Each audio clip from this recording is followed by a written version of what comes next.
오늘 함께 살펴볼 말씀은요. 베드로전서 4장 1절에서 11절 말씀입니다. 베드로전서 4장 1절에서 11절 말씀인데요. 저희 한 절씩 교독하도록 하겠습니다. 그리스도께서는 육신으로 고난을 받으셨습니다. 여러분도 같은 마음으로 무장하십시오. 육신으로 고난을 받은 사람은 이미 죄와 인연을 끊은 것입니다. 이제부터는 육신으로 살아갈 남은 때를 인간의 욕정대로 살지 말고 하나님의 뜻대로 살아야 합니다. 여러분은 지난날에 이방 사람들이 하고 싶어하는 일을 하였으니 곧 방탕과 정욕과 술 취함과 환락과 연회와 가증스러운 우상 숭배에 빠져 살아왔습니다. 그것은 지나간 때로 충분합니다. 그들은 여러분이 자기들과 함께 그런 지나친 방종에 빠지지 않는 것을 이상히 여기면서 여러분을 비방합니다. 그들은 산 사람과 죽은 사람을 심판하실 분에게 사실을 죄다 아뢰어야 합니다. 죽은 사람들에게도 복음이 전해진 것은 그들이 육신으로는 모든 사람이 심판받는 대로 심판을 받으나 영으로는 하나님을 따라 살게 하려는 것입니다. 만물의 마지막이 가까이 왔습니다. 그러므로 정신을 차리고 삼가 조심하여 기도하십시오. 무엇보다도 먼저 서로 뜨겁게 사랑하십시오. 사랑은 허다한 죄를 덮어줍니다. 불평 없이 서로 따뜻하게 대접하십시오. 각 사람은 은사를 받은 대로 하나님의 여러 가지 은혜를 맡은 선한 관리인으로서 서로 봉사하십시오. 말을 하는 사람은 하나님의 말씀을 전파하는 사람답게 하고 봉사하는 사람은 하나님께서 주시는 힘으로 봉사하는 사람답게 하십시오. 그리하면 하나님이 모든 일에 예수 그리스도로 말미암아 영광을 받으실 것입니다. 영광과 권세가 영원 무궁하도록 그에게 있습니다. 아멘. 아멘. 기도하고 말씀 선포하겠습니다. 주님 감사합니다. 오늘도 우리를 부르시고 예배하게 하신 주님, 우리가 주님의 말씀 앞에 나아갑니다. 하나님, 종은 능력 없습니다. 그러나 하나님의 말씀에 능력 있음을 믿습니다. 하나님, 저의 생각을 나누는 시간이 아닙니다.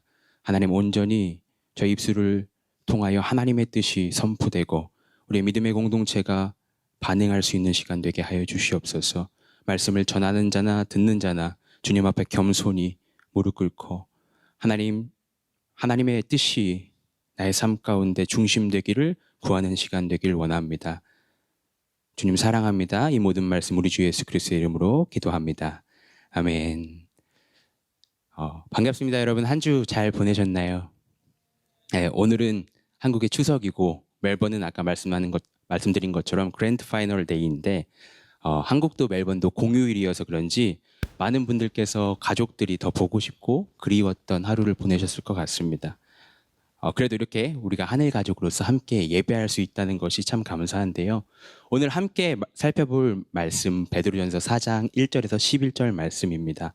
제가 담없는 교회 성도님들과 가장 처음 나눴던 말씀의 본문이 베드로전서 4장 7절에서 11절 말씀이었는데 그래서인지 이번 주 금요 설교를 준비하면서 처음 말씀을 선포했던 시간이 많이 생각났었습니다. 물론 제가 처음으로 성도님들과 말씀을 나눴을 때는 제가 전도사로 임명을 받기 전이었고 고난 주간 기도회 가운데 말씀을 나눴었는데 오늘 같은 본문으로 이렇게 여러분들과 말씀을 나눌 것을 준비하면서 덕분에 저는 지난 시간에 저의 사역들과 그리스도인으로서 또한 목회자로서 저의 모습을 점검해 보는 한 주를 보냈습니다. 바라는 것은 오늘 말씀을 통해서 함께 예배하는 우리 모두가 각자 믿음을 점검해 보고 말씀대로 살아가기를 결단하는 그 시간이 될 수 있기를 원합니다. 오늘 본문에서 베드로는요, 인간의 욕정대로 살아가는 모습과 하나님의 뜻대로 살아가는 삶에 대해서 지금 기록하고 있습니다. 그리고 너무도 명백하지만 베드로는 오늘 말씀에서 그리스도인들을 향해서 육신으로 살아갈 남을 때를 하나님의 뜻대로 살아야 합니다라고 선포하고 있죠. 또한 이어지는 본문 5절 말씀에서 복음이 전해진 것은 하나님을 따라 살게 하려는 것이라고 이야기합니다. 다시 말해서 저와 여러분이 믿고 있는 복음, 하나님께서 이 세상을 사랑하셔서 선포하신 이 기쁜 소식은요, 하나님을 따라 살아가게 하려고 하신 말씀이며 이 복음을 듣고 믿는 자들은 하나님의 뜻대로 살아가야 한다는 것입니다. 하지만 우리가 이 사실을 모르기 때문에 인간의 욕정과 하나님의 뜻 사이에서 갈팡질팡하고 있는 것은 아닐 것입니다. 오히려 이미 지식적으로는 너무도 잘 알고 있고 하나님의 뜻대로 살아가는 것이 당연하다고 생각하지만 하나님의 뜻대로 살아가는 것이 쉽지 않죠. 하나님의 뜻대로 살아가는 것이 우리에게 어렵게만 느껴지는 이유는 하나님의 뜻을 행하는 것은 때로는 너무 추상적으로만 느껴지고 현재 지금 내가 느끼고 있는 욕구는 현실에 너무 밀접하게 연결되어 있다고 생각하기 때문은 아닐까 생각해 보았습니다. 아마 이러한 고민은요, 현대를 살아가고 있는 우리들 뿐만 아니라 당시에 소아시아 지역에서 흩어져서 믿음의 삶을 살고 있었던 그리스도인들에게도 동일한 어려움으로 있었던 것 같습니다. 그렇기 때문에 베드로는요, 오늘 본문 가운데 그러한 그리스도인들을 향해서 우리가 하나님의 뜻대로 살아가기 위해 기억해야 하는 것이 있다고 먼저 한 가지를 이야기하고 있습니다. 바로 7절 말씀에 등장하고 있듯이 만물의 마지막이 가까이 왔다는 것이죠. 베드로는요, 급진적인 시한부 종말론자가 아닙니다. 왜냐하면 그는 이미 예수님께서 마지막 때에 대해서 말씀하신 것을 다른 제자들과 함께 들어서 마지막 때가 무엇인지 알고 있었기 때문입니다. 마태복음 24장 말씀을 보면요, 예수님께서요 제자들과 함께 예루살렘 성전에서 나오시면서 제자들에게 이 성전 건물이 무너질 것이라고 말씀하십니다. 그리고 이어지는 말씀을 보면 예수님께서 올리브 산에 앉아 계실 때 제자들이 예수님께 다가와서 예수님이 다시 오시는 때와 세상 끝날 그날의 징조에 대해서 질문하는 말씀이 기록되고 있습니다. 그러자 예수님은요, 제자들에게 마지막 때에 있을 모습에 대해서 설명해 주기 시작하시죠. 사람들이 그리스도의 이름을 사칭해서 많은 사람들을 속이고 전쟁과 기근과 지진이 있으며 그리스도인들이 예수님의 이름 때문에 모든 민족에게 미움을 받고 불법이 성행할 때가 마지막 때이다라고 예수님께서 말씀해 주십니다. 그리고 이어지는 마태복음 24장 36절과 37절 말씀에서 예수님께서는요, 제자들을 향해서 이렇게 말씀하십니다. 그러나 그 날과 그 시각은 아무도 모른다. 하늘의 천사들도 모르고 아들도 모르고 오직 아버지만이 아신다. 노아의 때와 같이 인자가 올 때도 그러할 것이다. 예수님은요, 제자들에게 정확한 날짜를 말씀하시지 않으셨습니다. 오히려 노아의 때와 같이 예수님이 다시 오실 것을 말씀하셨죠. 여러분, 노아 이야기 우리 주일학교 때부터 들어서 잘 알고 계실 것 같습니다. 하나님께서요, 이 세상을 창조하셨는데 사람들이 그 하나님, 창조주 하나님을 거부하고 살아가던 시대, 노아는 그러한 시대를 살았습니다. 그리고 하나님께서는 그렇게 악으로 가득한 세상을 보시고 마음 아파하시며 탄식하신 후 홍수로 물러서 이 땅을 심판하셨는데, 그때 하나님의 말씀에 순종하고 방주를 만들던 노아와 그의 가족들을 제외하고 그 땅에 살고 있었던 수많은 사람들은요, 먹고 마시고 장가가고 시집가면서 홍수가 그들을 휩쓸어 가기까지 매일의 일상에서 자신들의 욕구를 채우기에 급급했습니다. 심지어 하나님의 뜻을 따라 방주를 만들던 노아를 멸시하고 조롱했죠. 그리고 결국 하나님께서 물로 이 땅을 심판하셨을 때 살아남았던 사람은요, 하나님의 뜻을 따라 방주를 지었던 노아와 그의 가족들 뿐이었습니다. 예수님은 제자들에게 그러한 노아의 시대를 말씀하시면서 마태복음 24장 44절에 이렇게 말씀하셨습니다. 그러므로 너희도 준비하고 있어라. 너희가 생각하지도 않은 시각에 인자가 올 것이기 때문이다. 이러한 예수님의 말씀을 기억하고 있었던 베드로는요, 소아시아 지역에 흩어져 살아가고 있던 그리스도인들과 오늘 말씀 앞에 나아가는 저와 여러분들에게 하나님의 뜻대로 살아가기 위해서, 그리스도인들이 하나님의 뜻대로 살아가기 위해서는 만물의 마지막이 가까이 왔다는 것을 기억해야 된다고 선포하고 있는 것입니다. 여러분, 정말 하나님의 뜻대로 살고 싶으십니까? 그렇다면 우리는요, 만물의 마지막이 가까이 왔다는 것을 기억해야 할 것입니다. 우리는 종말의 시대를 살아가고 있고 이 땅의 삶은 영원하지 않습니다. 주님이 언제 다시 오실지 우리가 정확히 그 날짜는 알 수 없지만 주님께서 분명 오시는 주님께서 분명 오실 것을 말씀하신 그 시대를 우리는 지금 살아내고 있습니다. 혹시 오늘 하루도 나의 필요와 나의 욕구만을 채우기 급급했다면 우리가 오늘 말씀을 통해서 하나님의 뜻대로 살아가야 함을 기억하며 지금은 마지막 때라는 것을 잊지 않는 저와 여러분이 될 수 있기를 원합니다.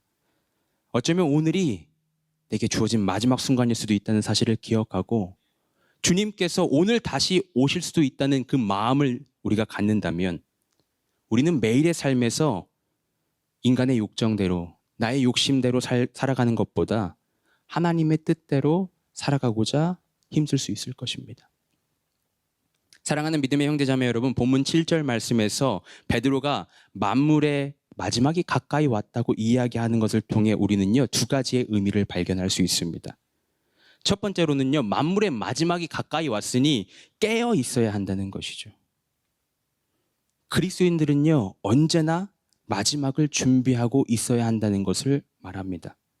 왜냐하면 예수님께서 말씀하셨듯이 주님께서 언제 다시 오실지 우리는 모르기 때문입니다. 그리고 둘째로 현재 최선을 다해서 살아가야 한다는 것을 의미하기도 합니다. 오늘의 말씀은요, 만물의 마지막이 왔으니 그냥 대충 살아. 곧 끝날 거야. 라고 이야기하고 있지 않습니다. 오히려 우리에게 주어진 오늘 하루가 나의 마지막 하루일 수 있기 때문에 최선을 다해서 오늘을 살아내라고 격려하고 있는 말씀입니다.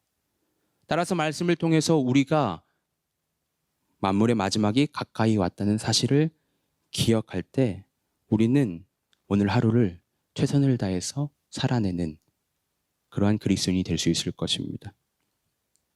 이 말씀을 기억하고 우리가 하나님의 뜻대로 살아가는 주님의 자녀들이 되기를 원합니다. 그렇다면 여러분, 하나님의 뜻대로 살아가는 것은 무엇일까요?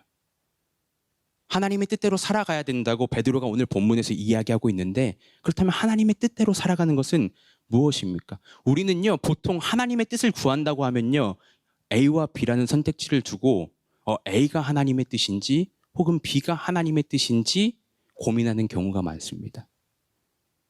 하나님의 뜻을요, 나의 작은 관점에서만 바라보며 이해하고 싶어하는 경우가 많아요. 물론 하나님께서 때로는요, 우리에게 명확하게 A인지 B인지 이야기해 주시는 시기도 있습니다. 그런데 우리는요, 하나님의 뜻을 좁은 관점에서도 생각해 봐야 되고 넓은 관점에서도 생각해 봐야 합니다. 중요한 것은 하나님의 뜻대로 살아가기 위해서 하나님의 뜻이 무엇인지 구하고 분별하는 것이 우리에게 필요한 모습이라고 오늘 말씀이 이야기한다는 것이죠. 그리고 오늘 말씀은 그렇게 하나님의 뜻을 구하고 분별하며 살아가는 삶에 대해서 세 가지의 실천적인 방안을 제시하고 있습니다. 오늘 본문 7절에서 11절 말씀에 기록되고 있는 그 방법 세 가지는요. 첫 번째, 정신을 차리고 기도하십시오. 두 번째, 서로 뜨겁게 사랑하십시오. 세 번째, 선한 관리인으로서 서로 봉사하십시오입니다. 이 세 가지를 함께 살펴보길 원합니다. 먼저 정신을 차리고 기도하십시오. 본문 7절 말씀 함께 읽어보겠습니다. 만물의 마지막이 가까이 왔습니다. 그러므로 정신을 차리고 삼가 조심하여 기도하십시오.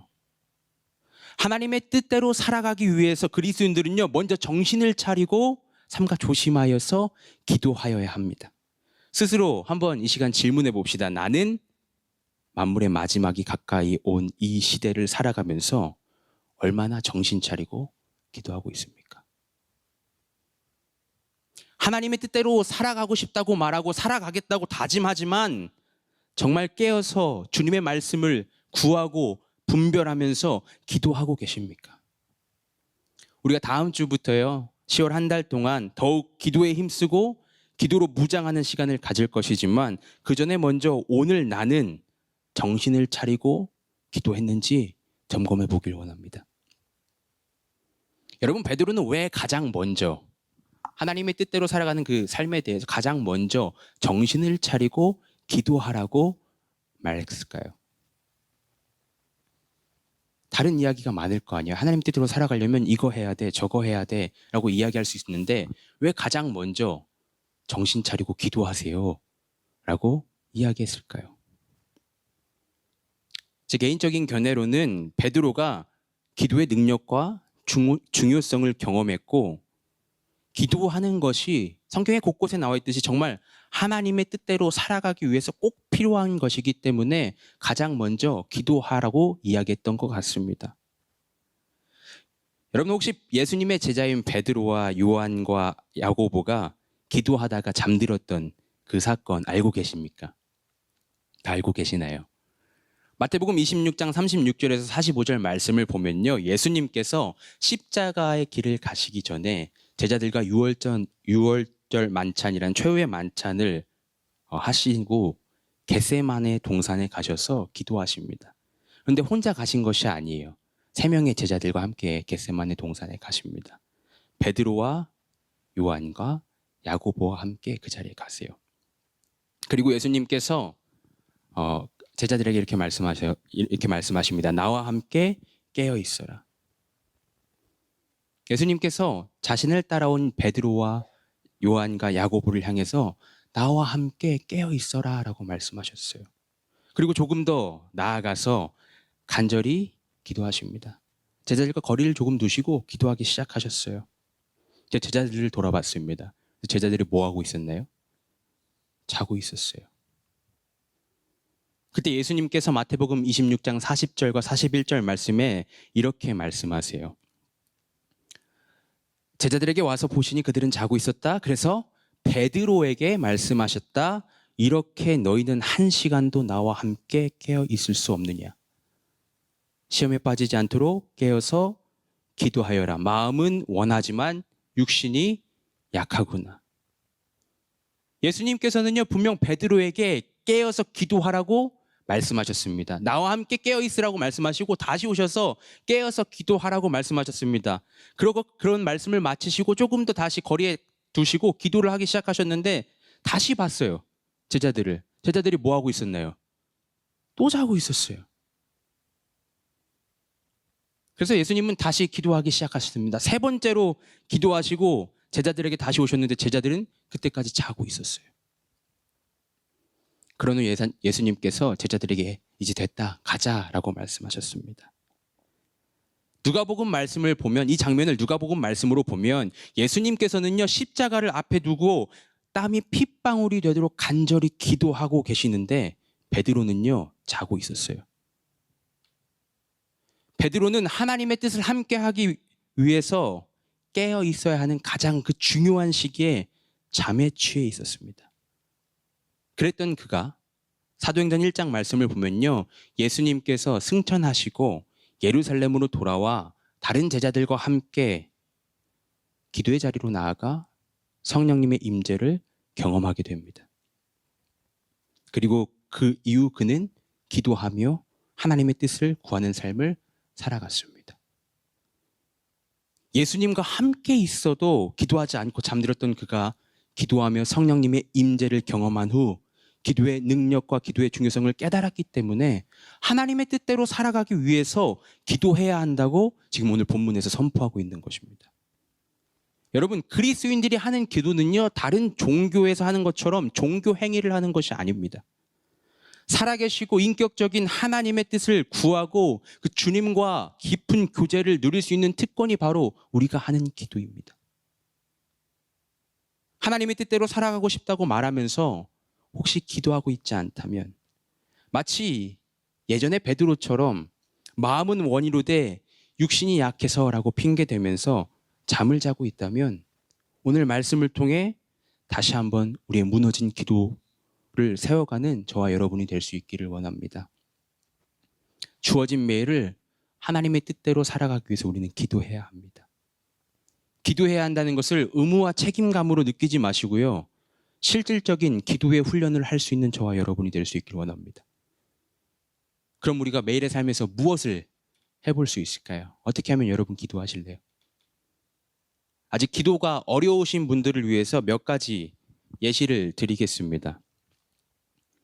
아직 기도가 어려우신 분들은요, 먼저 아침의 시작을 기도할 수 있기를 원합니다. 새 하루를 허락하신 하나님의 은혜를 감사하면서 아침의 시작을요, 기도로 주님과 교제해 보세요. 여기서 지금 연애를 하고 계신 분들 혹은 배우자가 있으신 분들, 연인에게 아침에 일어나면 연락해요, 안 해요? 안 하세요? 네. 하루 다 끝날 때 한번 연락하세요. 아침에 일어나면 연락하시죠. 배우자에게 혹은 사랑하는 가족들에게 아침에 일어나면 인사하잖아요.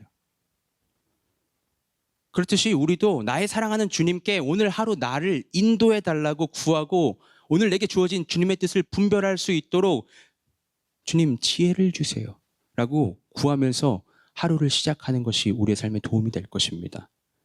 눈을 뜨자마자 이메일을 보거나 눈을 뜨자마자 카카오톡을 보거나 아니면 소셜미디어를 보는 것보다 눈을 뜨자마자 주님을 찾고 주님을 구하는 것, 그것이 하나님의 뜻대로 살아가는 가장 기초적인 방법이 될 수 있습니다. 또한 누군가는 이렇게 아침에 기도하는 것이 익숙하시다면요, 하루의 중간에 시간을 정해서 기도해 보시길 바랍니다. 우리 모두에게는요, 하루 1440분이라는 시간이 주어집니다. 혹시 25시간 살아가고 계신 분, 나는 23시간만 살아간다, 그런 분들 안 계시죠? 여기 계신 분들 모두 동일하게 하루 24시간 1440분이라는 시간이 주어졌습니다. 그 중에 10분의 1을 떼면요 144분이에요. 2시간 24분. 여러분 2시간 24분 기도해야 됩니다라고 하면 힘들잖아요. 그렇죠? 그러니까 하루에 100분의 1만 떼보세요. 내게 주어진 하루의 시간의 100분의 1, 14.4분입니다. 조금 라운드업해서 물론 소수점이 안 맞지만 15분을 주님의 뜻을 분별하기 위해서 우리 살아갈 수 있지 않을까요? 여러분 내게 주어진 1440분 중에 15분 주님께 드릴 수 있지 않습니까? 하나님께서 내게 허락해 주신 이 하루가 주님께서 허락해 주신 게 맞다면 그 중에 100분의 1 주님께 드리는 거 왜 그렇게 아까워하세요? 왜 그렇게 힘들어하세요? 15분의 시간을 내서 주님께 더 집중해 보길 원합니다. 하나님, 저 오늘 정말 주님의 뜻대로 살아가고 있는 거 맞나요? 하나님, 저 사람이 내 마음을 너무 힘들게 하는데 제가 제 마음을 지킬 수 있게 해주세요. 제 삶에서 예수님을 나타낼 수 있는 삶이 되게 해주세요. 아버지, 제 몸과 마음이 너무 지쳐 있습니다. 제게 주님의 위로와 회복을 경험하게 해주세요. 예수님, 주님 언제 다시 오실지 모르니 내가 오늘을 최선을 다해서 살아가고 싶습니다. 이렇게 정해진 나의 시간의 100분의 1 주님께 드릴 수 있는 저와 여러분이 될 수 있길 바랍니다. 저 25분보다 더 많이 기도하고 계신 분들, 더 나아가서 하루에 마무리도 기도하시면 좋겠습니다. 우리는요, 내일을 장담할 수 없는 인생입니다. 내일을 알 수 없어요. 우리가 내일을 당연히 여기고 있지만 사실 내일은 우리에게 당연히 주어진 것이 아닙니다. 그렇기에 더욱 내게 주어진 오늘 하루를 돌아보면서 주님 앞에 가지고 나아가셔야 됩니다. 그리고 주님께서 만약 내게 내일을 허락하신다면 더욱 하나님의 뜻대로 살아갈 수 있는 내가 될 수 있기를 기도하고 구하는 저와 여러분이 되어야 되죠. 여러분, 기도는 어려운 것이 아닙니다. 기도는 호흡이고 주님과의 대화이며 내 삶의 힘이자 특권입니다. 그렇기에 더욱 정신을 차리고 기도하는 저와 여러분이 되어야 합니다. 그리고 하나님의 뜻을 구하는 누군가에게 기도해. 기도하면 하나님의 뜻을 살아낼 수 있어라고 권면할 수 있는 성숙한 우리 담없는 교회 공동체가 되길 원합니다. 두 번째로 하나님의 뜻을 구하고 분별하며 살아가는 삶의 실천적인 방법은요, 서로 뜨겁게 사랑하는 것입니다. 앞서 제가 마태복음 24장 말씀에 대해서 이야기했는데요. 그 말씀에 보면 제자들이 세상 끝날 때 어떠한 징조가 있습니까? 예수님께 물어봅니다. 그 중에 예수님께서 마태복음 24장 12절에 이렇게 말씀하세요. 세상 끝날에 징조가 있는데 그 중에 하나가 뭐냐면 많은 사람의 사랑이 식을 것이다. 이렇게 서로를 비난하고 정죄하며 자신의 이익을 따라 욕정을 따라 살아가는 세상 가운데 그리스도인들은요, 서로 뜨겁게 사랑해야 합니다. 베드로는 이 베드로서 편지의 서두인 베드로전서 1장 22절에도 이미 순종하는 자녀로 살아가는 그리스도인들에게 서로 뜨겁게 사랑하라고 이야기했습니다. 그리고 오늘 본문에서 반복적으로 하나님의 뜻대로 살아가는 그리스도인들은 서로 뜨겁게 사랑해야 된다고 이야기하고 있습니다. 그렇다면 여러분, 뜨겁게 사랑하는 거 뭘까요?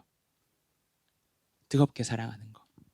나의 불타는 마음, 나의 불타는 열정, 그것을 가지고 상대방에게 가서 내가 원하는 거 계속 해주면 그게 뜨거운 사랑일까요? 오늘 본문 8절 말씀 다시 보겠습니다. 본문 8절 말씀에 이렇게 기록되어 있죠. 무엇보다도 먼저 서로 뜨겁게 사랑하십시오. 사랑은 허다한 죄를 덮어줍니다. 오늘 본문 말씀에서 서로 뜨겁게 사랑하라는 말과 이어지는 말은요. 사랑은 허다한 죄를 덮어준다는 것입니다. 뜨겁게 사랑하는 것은요. 누군가의 죄를 덮어주는 것입니다.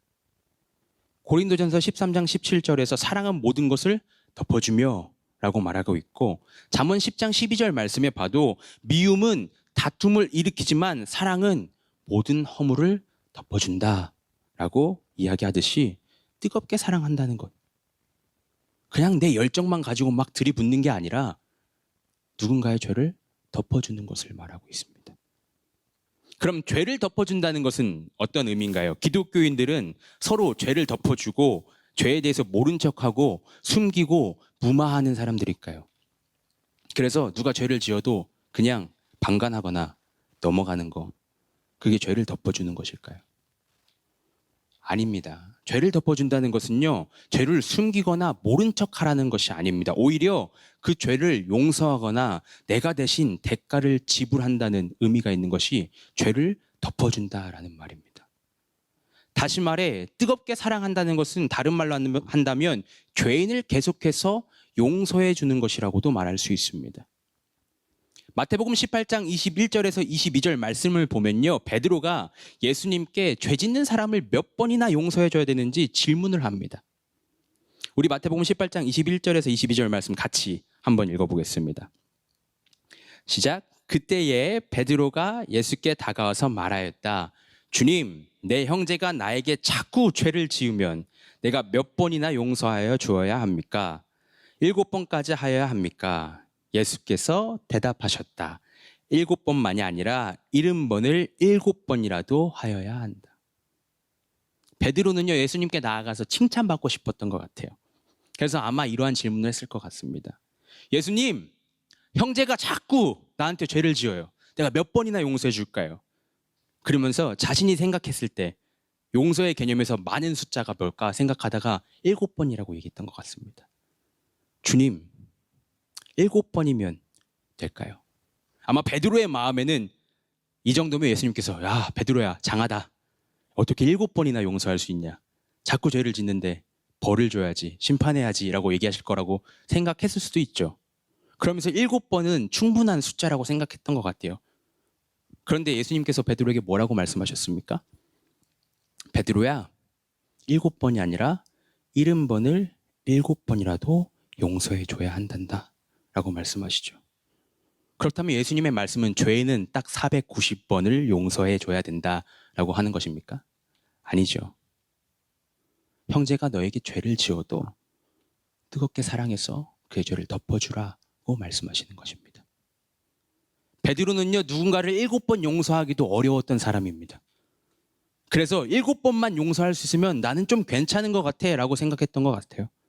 하지만 예수님의 기준은 달랐습니다. 예수님께서는요, 우리가 아직 죄인 되었을 때에 우리를 위하여서 이 땅에 오셨고 십자가에서 하나님의 심판을 감당하셨습니다. 주님은 우리를 뜨겁게 사랑하셨기 때문에 우리의 죄와 허물을 덮어주셨던 것입니다. 그리고 그 사실을 배우고 깨닫게 된 베드로는 오늘 말씀 가운데 사랑은 허다한 죄를 덮어주니 서로 뜨겁게 사랑하라고 말하고 있는 것이죠. 따라서 하나님의 뜻대로 살아가는 그리스도인들은요, 주님께서 우리에게 보여주셨던 것처럼 뜨거운 사랑을 살아낼 수 있어야 합니다. 나의 기준과 생각으로 상대방을 판단하고 정죄하며 그 사람의 죄와 허물을 들춰내고 말씀의 검으로 상대방의 영혼을 찌르는 것이 아니라 주님께서 우리에게 보여주셨던 그 사랑을 닮아가며 뜨겁게 사랑함으로 누군가의 죄와 허물을 덮어줘야 합니다. 요한복음 8장 말씀을 보면요, 가늠한 여인이요 율법학자들과 바리새인 사람들에게 잡혀옵니다.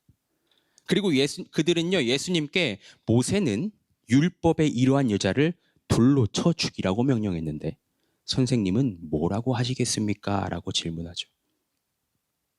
예수님께서는 그러한 그들에게 대답하지 않으십니다. 그리고 그냥 몸을 굽혀서 손가락으로 땅에 무언가를 쓰시기 시작하셨어요.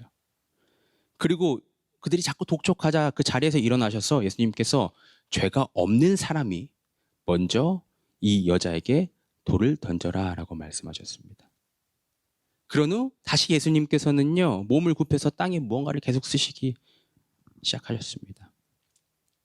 그러자 그 자리에 돌을 들고 있던 수많은 사람들이 하나 둘씩 그 자리를 떠나기 시작했습니다. 그리고 그렇게 사람들이 다 떠나가고 그 가늠한 여자만 그 자리에 남아 있었습니다. 모두가 떠나가서 그 자리에 홀로 서 있었던 여인에게 예수님께서 사람들이 어디로 갔는지 물으셨습니다. 그리고 요한복음 8장 11절을 보면요, 그 여자의 대답과 이어지는 예수님의 말씀이 기록되고 있습니다. 여자가 대답하였다. 주님, 한 사람도 없습니다. 예수께서 말씀하셨다. 나도 너를 정죄하지 않는다. 가서 이제부터 다시는 죄를 짓지 말아라. 수많은 사람들 가운데 유일하게 죄가 없으셨던 예수님께서는요, 그 여인의 죄와 허물을 뜨거운 사랑으로 덮어주셨습니다. 예수님께서 죄 지어도 괜찮아 라고 얘기하시지 않았어요. 다시는 죄를 짓지 말라고 말씀하셨습니다. 하지만 그 죄인의 죄와 허물은 덮어주셨다는 것입니다. 그런데 우리는 어떻습니까? 혹시 나는 율법학자나 바리새파 사람들처럼 누군가를 향해서 지금 돌을 들고 서 있지는 않습니까? 그리스도인들이 하나님의 뜻대로 살아가는 것은요, 서로 뜨겁게 사랑하는 것입니다. 나의 사랑으로는 할 수 없죠. 인간의 사랑은요, 제한적이고 연약합니다. 하지만 요한일서 4장 19절 말씀에 우리가 사랑하는 것은 하나님이 우리를 먼저 사랑하셨기 때문입니다 라고 선포하고 있듯이 그리스도인들은 하나님의 무제한적이고 무조건적인 사랑을 경험했고 그 사랑으로 채워져 있기 때문에 뜨겁게 사랑할 수 있는 것입니다. 혹시 누군가 뜨겁게 사랑하는 것이 어렵고 힘든 분이 여기에 계시다면 오늘 이 시간 내가 먼저 다시 한번 하나님의 사랑으로 충만해지기를 구할 수 있기를 원합니다. 우리가 먼저 하나님의 사랑으로 충만히 채워질 때 우리는 서로 뜨겁게 사랑하며 하나님의 뜻대로 살아갈 수 있는 믿음의 공동체가 될 것입니다. 마지막으로 하나님의 뜻을 구하고 분별하며 살아가는 삶의 실천적인 방법은 바로 선한 관리인으로서 서로 봉사하십시오입니다. 하나님의 뜻대로 살아가고자 하는 사람은요, 자신이 먼저 관리인이라는 그 사실을 기억해야 합니다. 그리스도인들은요, 주인이 아닙니다. 그리스도인들은요, 관리인입니다. 마치 보디발의 집에서 모든 것을 관리했던 요셉과 같이 저와 여러분들은 하나님께서 우리에게 맡기신 것들을 관리하는 사람들입니다. 그렇기 때문에 내 마음대로 하는 것이 아니라 주인이 무엇을 원하시는지, 주인 대신 그 하나님의 뜻을 구해야 되는 것이죠. 물론 당시 사회 문화적으로 관리인이란 주인의 절대적인 신임을 아래에서 스스로 무언가를 결정하고 책임지며 관리하는 사람을 일컬었습니다. 그렇기 때문에 어떠한 관리인들은요, 이 주인의 신임을 악용해서 자신의 이익을 추구하고 주인의 권력을 남용하기도 했습니다. 따라서 베드로는 오늘 본문 말씀에서 그리스도인들을 향해서 당신은 그냥 관리인입니다라고 얘기하지 않고 선한 관리인으로서 서로 봉사하라고 권면하고 있는 것입니다. 여러분, 선한 관리인이란 그럼 어떤 사람일까요? 선한 관리인은요, 주인께 충성을 다하는 신실한 사람을 이야기합니다. 내가 무언가를 결정할 수 있는 그 권한이 있음에도 불구하고 주인의 의중을 살피는 사람, 주인의 뜻을 최대한 반영해서 맡겨진 일들을 하는 사람들이 바로 선한 관리인입니다. 따라서 그리스도인들이 선한 관리인으로 살아간다는 것은요, 내게 주어진 그 시간, 내게 주어진 재능, 내게 주어진 물질 등등을 모든 것이 나의 것이 아니라 하나님께서 나에게 맡겨주신 것임을 기억하고 잘 잘 관리해야 된다는 것을 의미하죠. 오늘 본문 10절 말씀에서 각 사람은 은사를 받은 대로 하나님의 여러 가지 은혜를 맡은 선한 관리인으로서 서로 봉사하십시오라고 기록되어 있는 것처럼 그리스도인들은 자신이 받은 내게 맡겨진 그 은사와 하나님의 여러 가지 은혜를 하나님의 뜻을 위해서 사용해야 한다는 것이죠. 그리고 이 말씀은 우리에게 두 가지 사실을 주목하게 만듭니다. 첫 번째로 우리에게 맡겨진 것들은요, 나 자신만을 위한 것이 아니라 하나님의 뜻을 위하여 사용되어야 한다는 것입니다.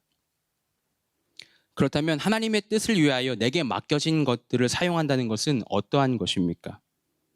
고린도전서 12장 말씀을 보면요, 하나님께서 우리에게 은사를 주신 것은 공동의 이익을 위한 것이라고 선포하고 있습니다. 우리 고린도전서 12장 4절에서 7절 말씀을 함께 읽어볼 건데요. 고린도전서 12장 4절에서 7절 말씀 함께 보겠습니다.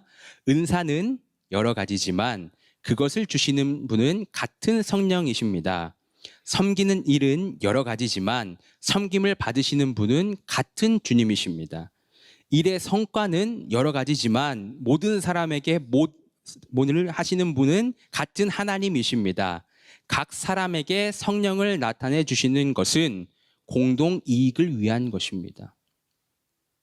사랑하는 성도 여러분, 우리가 받은 은사와 은혜는요, 주님의 뜻을 위하여 사용되어야 되고요. 그것은 바로 하나님 나라와 하나님의 공동체의 이익입니다. 다른 말로 한다면요, 에베소서 4장 12절 말씀에 기록되어 있듯이 우리가 은사를 받은 것은요, 그리스도의 몸을 세우기 위함입니다. 내게 주어진 시간, 내게 주어진 물질, 내게 주어진 재능, 내가 갖고 있는 그 체력 등등 이 모든 것이 나만을 위한 것이 아니라 하나님 나라와 하나님 나라의 공동체를 위해서 사용되어야 한다는 것이죠. 그렇기 때문에 우리는 서로 봉사해야 합니다. 나의 것들을 하기에도 시간이 부족하고 재정이 넉넉하지 않고 체력적으로 방전될 수도 있지만 하나님께서 내게 이 모든 것을 허락하신 것은 나를 선한 관리인으로 부르셨고 서로 봉사하며 하나님 나라와 하나님의 공동체를 세워가게 하시기 위함이라는 그 사실을 우리가 기억할 때 우리는 하나님의 뜻대로 살아갈 수 있습니다. 더 나아가 우리가 선한 관리인으로 은사를 받았다는 것은요, 내 힘으로 하는 것이 아니라 주인으로부터 공급받은 무언가가 있다는 그 사실을 상기시켜 줍니다. 나의 시간, 나의 재정, 나의 체력, 나의 재능, 그것들을 하나님을 위해서 사용하는 것이 아니라 하나님의 시간, 하나님의 재정, 하나님이 공급하시는 체력과 재능을 하나님의 뜻을 위하여 사용하시는 것이죠. 오늘 본문 11절에서 하나님께서 주시는 힘으로 봉사하는 사람답게 하십시오라고 선포되어 있듯이 하나님의 뜻을 살아내는 선한 관리인들은 내 것이 아니라 하나님의 것으로 섬기며 살아가는 자들입니다. 우리가 선한 관리인으로서 서로 봉사할 수 있는 것은요, 내 힘과 내 능력이 있기 때문이 아니라 하나님께서 주시는 힘이 있기 때문이죠. 그렇다면 나는 하나님께서 주시는 이 은사를 통해 봉사하며 하나님의 뜻대로 살아가고 있는지, 지금까지는 나의 시간, 나의 재정, 나의 체력, 나의 재능이라고 얘기했던 거 알고 보니까 다 하나님의 시간이었고 하나님의 물질이었고 하나님이 주신 것들이었다면 나는 이것들을 정말 하나님을 위해서 살아가고 있는지 점검해 볼 필요가 있을 것입니다.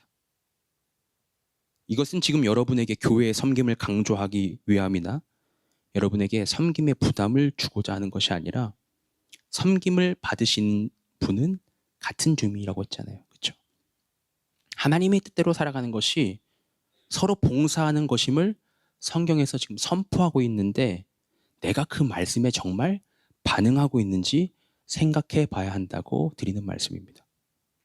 마태복음 25장의 말씀에 등장하고 있는 달란트 비유를 보면요, 주인에게 5달란트 받은 자, 2달란트 받은 자, 1달란트 받은 종이 등장합니다. 그런데 이 5달란트 받은 사람, 2달란트 받은 사람과는 다르게 1달란트를 받은 사람은요, 주인의 돈을 땅에 묻고 숨겨두었습니다. 누군가는 1달란트는 너무 비교적 적잖아요 라고 금액이 적었기 때문에 그가 숨겼다고 이야기하기도 합니다. 하지만 당시 여러분 1달란트의 가치는요 6,000데나리온, 노동자 하루의 품삯이 1데나리온이었어요. 근데 노동자가 6천 일을 일해야 벌 수 있던 돈이 한 달란트였습니다. 이걸 현대 화폐로 환산해 보면 정확하진 않지만 최소 5억에서 6억 정도의 금액의 가치가 있어요. 최소. 어떤 분들은 뭐 10억, 20억이다고도 얘기하는데, 여러분, 달란트의 비유는요, 얼마나 많은 것을 받았고 얼마나 많은 것을 이윤을 남겼는지가 중요한 것이 아니라 주인이 맡긴 일에 그 종들이 성실하게, 신실하게, 충성되게 반응했냐라는 질문입니다.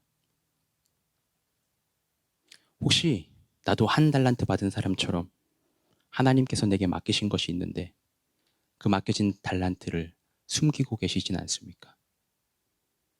하나님의 뜻대로 살아가고 싶다면 여러분, 선한 관리인으로 서로 봉사하셔야 합니다. 이제는 나라는 좁은 시야에만 갇혀 있지 않고 믿음의 눈을 들어서 하나님 나라의 공동체와 하나님 나라를 바라볼 수 있어야 합니다. 주님께서 내게 맡기신 것들을요, 기억하고 감사하며 나의 모든 것의 주인 되신다는 것을 잊지 않는다면 우리는 하나님의 뜻대로 살아갈 수 있을 것입니다.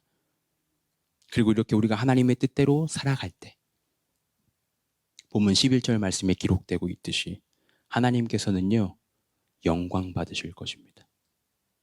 사랑하는 성도 여러분, 만물의 마지막이 가까이 왔습니다. 그러므로 정신을 차리고 기도하시면서 서로 뜨겁게 사랑합시다. 그리고 은사를 받은 대로 여러분이 주님께 받은 대로 선한 관리인으로서 서로 봉사할 수 있는 우리 믿음의 공동체가 될 수 있기를 주님의 이름으로 축원합니다. 아멘.